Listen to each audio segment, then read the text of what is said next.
Imagina que estás en una habitación donde las paredes son de cristal líquido, pero solo puedes ver hacia adentro. Sabes, con una certeza bioquímica que acelera tu pulso, que alguien está del otro lado, anotando cada vez que parpadeas, cada vez que tu pupila se dilata ante una imagen, cada vez que tu dedo duda un milisegundo antes de deslizar la pantalla. No hay guardias armados, no hay rejas de acero, pero te comportas como si los hubiera. Has aceptado la logística de una vigilancia que no necesita castigarte físicamente porque ya ha colonizado tu voluntad. Bienvenido a la arquitectura del panóptico moderno, una infraestructura de control algorítmico donde el prisionero es, al mismo tiempo, su propio carcelero. En este video, vamos a desglosar cómo pasamos de las prisiones de piedra del siglo XVIII a la geometría de datos que hoy gobierna tu libertad, y por qué, en esta nueva era, el silencio es el eufemismo de una derrota total. Para entender la anatomía de nuestra actual falta de privacidad, debemos realizar una arqueología del pensamiento que nos lleve a finales del 1780. Nos encontramos en una Europa que bulle bajo el vapor de la revolución industrial y las promesas de la Ilustración. Es un tiempo de una obsesión casi clínica por el orden, la eficiencia y la productividad. El filósofo utilitarista Jeremy Bentham, un hombre cuya mente funcionaba como una máquina de calcular beneficios sociales, concibió el panóptico no solo como una cárcel, sino como un modelo de gestión humana aplicable a escuelas, fábricas y hospitales. En ese contexto sociopolítico, el control era una herramienta de mejora moral. Si el sujeto se siente observado, el sujeto se vuelve útil. La logística de la época dictaba que la transparencia total era la cura para la desviación social. Esta infraestructura de vigilancia se basaba en una asimetría de poder absoluta, la mirada que ve sin ser vista. En la microhistoria de los presidios, como el célebre presidio modelo en Cuba o la cárcel de Millbank en Londres, los prisioneros vivían en una arquitectura radial donde la torre central era un vacío oscuro, un recordatorio constante de una autoridad que podía, o no, estar presente. Políticamente, el panóptico representaba el sueño de un Estado que no necesita invertir en violencia física porque la psicología del aislamiento hace el trabajo sucio. Era la geopolítica de las sombras aplicada al cuerpo humano. Sin embargo, el efecto mariposa de esta invención arquitectónica nos alcanza hoy con una fuerza bioquímica devastadora. En nuestra sociedad actual, el contexto ha mutado. Ya no estamos en una era de muros físicos, sino en la era de la transparencia voluntaria. La política de los datos ha transformado el panóptico en una infraestructura descentralizada. Si en 1791 el miedo era la mirada del guardia, en 2026 el miedo es la exclusión del algoritmo. Hemos pasado de una vigilancia impuesta por el Estado a una vigilancia consumida como entretenimiento. La logística de nuestra vida digital, nuestros teléfonos, nuestras cámaras de seguridad hogareñas, nuestros historiales de búsqueda, es la realización técnica del sueño de Bentham, pero con un giro perverso. Hoy, nosotros mismos pagamos la suscripción de nuestra propia celda. Para comprender cómo el panóptico se trasladó de los planos de Bentham a la palma de tu mano, debemos analizar la logística de los datos como una nueva arquitectura de suministro. Ya no se trata de ladrillos dispuestos en forma radial, sino de una infraestructura de fibra óptica, centros de datos refrigerados en el Ártico y satélites que tejen una red de observación total.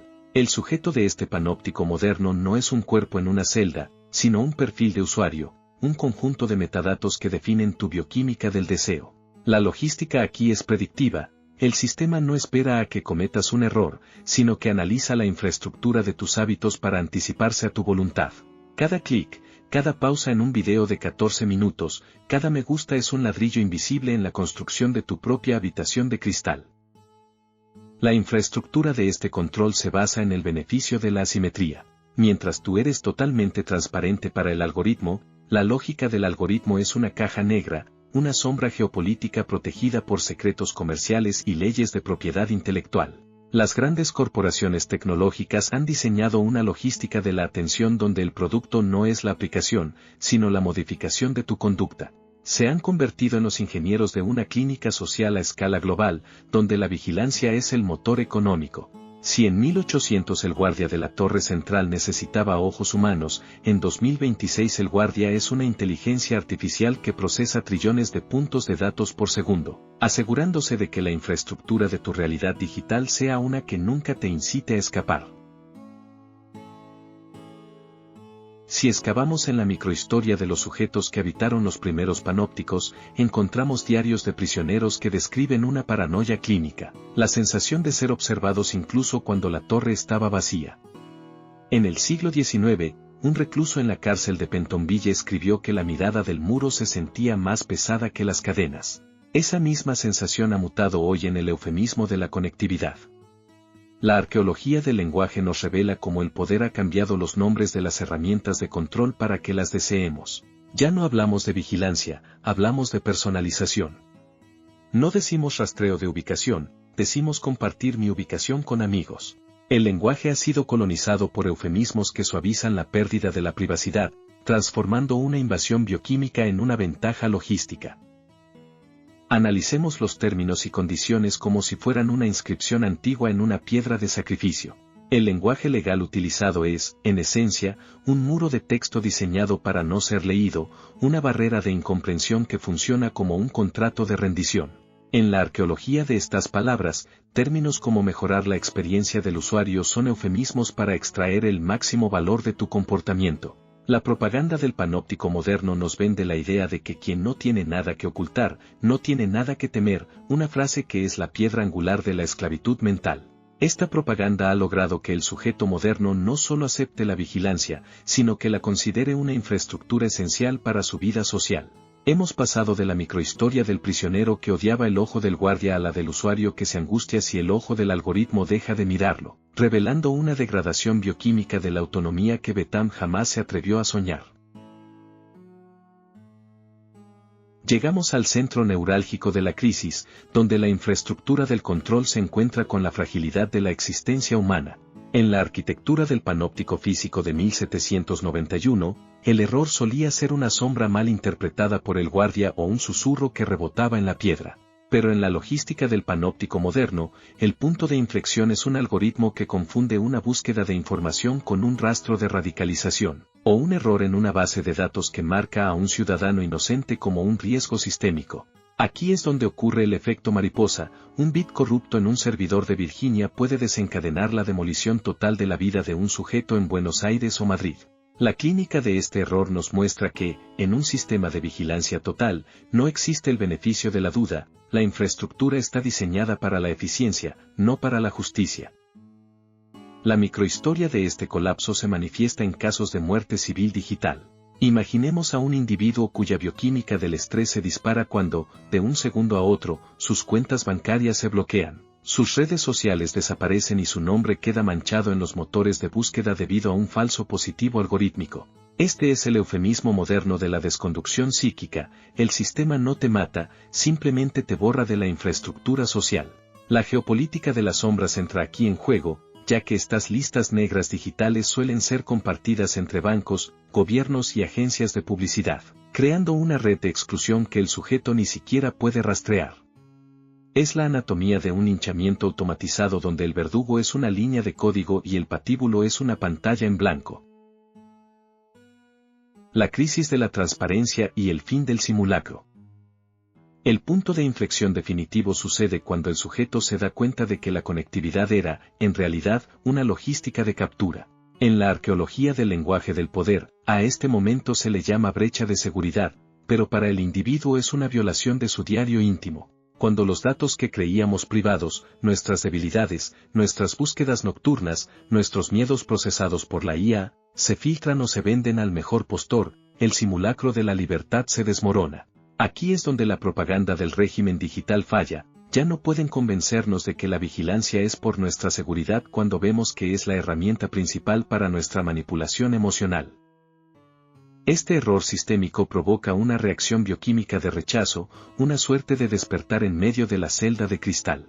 El efecto mariposa se expande, una sola filtración, un solo escándalo de manipulación de datos, puede llevar a una generación entera a buscar eufemismos de resistencia, como el uso de redes encriptadas o el abandono de las plataformas tradicionales. Sin embargo, la infraestructura del panóptico es resiliente. Por cada sujeto que escapa, el sistema ajusta su logística para cerrar las grietas. La crisis no es el final del panóptico, sino su actualización más agresiva, donde el control ya no se conforma con observar tus actos, sino que busca intervenir en la arquitectura misma de tus pensamientos antes de que el error de la libertad siquiera ocurra.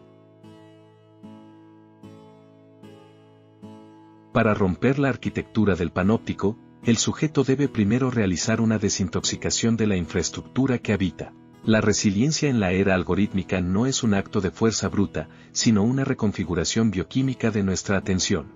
Cuando decidimos, de manera consciente, desconectar la logística de las notificaciones y el flujo constante de dopamina que el sistema nos inyecta, estamos ejecutando una cirugía sobre nuestra propia voluntad.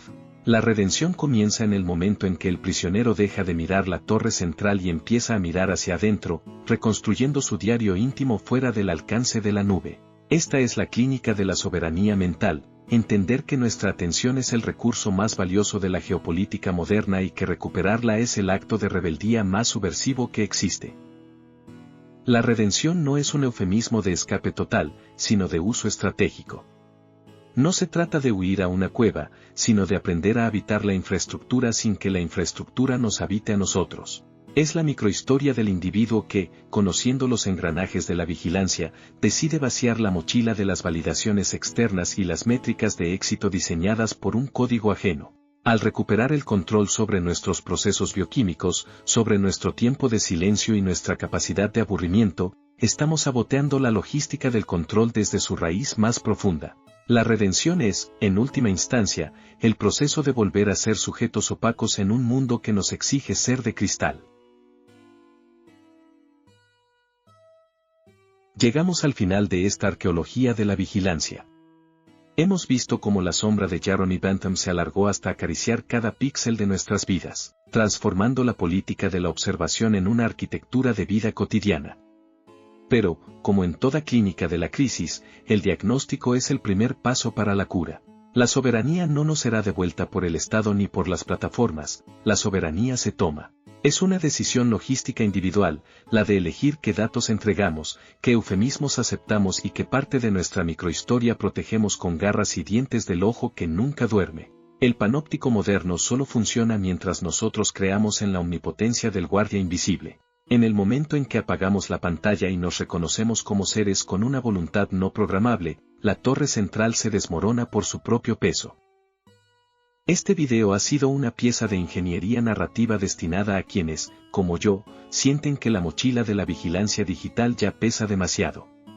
No es una invitación a la paranoia, sino a la lucidez. Si has llegado hasta aquí, en este video de 14 minutos, has demostrado que tu bioquímica de la atención todavía te pertenece. Ahora, la pregunta queda en el aire de este confesionario digital: ¿qué parte de tu vida vas a volver a hacer privada hoy mismo? ¿Cuál es el primer ladrillo de tu propia celda que vas a empezar a demoler? Los leo en los comentarios, donde la mala gente no tiene cabida, solo nosotros, los que buscamos la redención en medio del simulacro. No olvides suscribirte para seguir desglosando la anatomía de este mundo que intentan ocultarnos. El estalle de la verdad apenas está comenzando. Hacer estos guiones de 10.000 palabras es una tortura bioquímica, pero un like tuyo ayuda a que sea más leve la cosa. Suscríbete si querés más dosis de esto.